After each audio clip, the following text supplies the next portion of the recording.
ဒီဗီဒီယိုကတော့အဆိုတော်လွမ်းပိုင်ရဲ့ YouTube income ကိုတစ်ချက်တွက်ကြည့်ပေးပါမှာဖြစ်ပါတယ်။ပထမဆုံးကိုပိုင်ရဲ့ link ကို copy ကူးပြီးတော့ချက်တွက်ကြည့်မယ်ဆိုလို့ရှိရင်ကိုပိုင်ကြီးကသူ့ရဲ့ YouTube channel ကို2019အောက်တိုဘာမှာဖွင့်ထားတာဖြစ်ပါတယ်။ပြီးတော့သူ့ရဲ့တစ်လ income ကကျွန်တော်$1200မြန်မာငွေနဲ့ဆို350ဝန်းကျင်ပေါ့နော်။ပြီးတော့သူ့ရဲ့ total income ကကျတော့ YouTube channel စဆုံး income ဝင်ငွေကကျတော့ဒေါ်လာ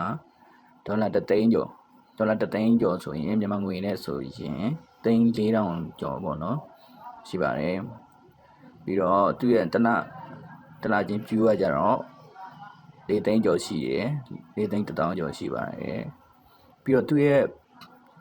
subscriber ကကျတော့ 388k ရှိတယ်ရှိပြီးတော့မှသူ video တွေlive stream record video တွေသူ upload vlog တွေအဲ့ဒီဥစ္စာတွေကကျတော့ video ပေါင်း968ခုရှိတယ်960ကျော်ပေါ့နော်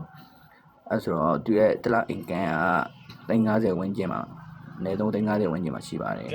နောက်ထပ်ဘုသူတရစရာဗီဒီယိုတွေဆက်လက်ကြည့်ရှုဖို့အကောင့်လေးကိုအပေါင်းလေးနှိပ်သွားပေးပါနော်အားလုံးကျေးဇူးတင်ပါတယ်ခင်ဗျာ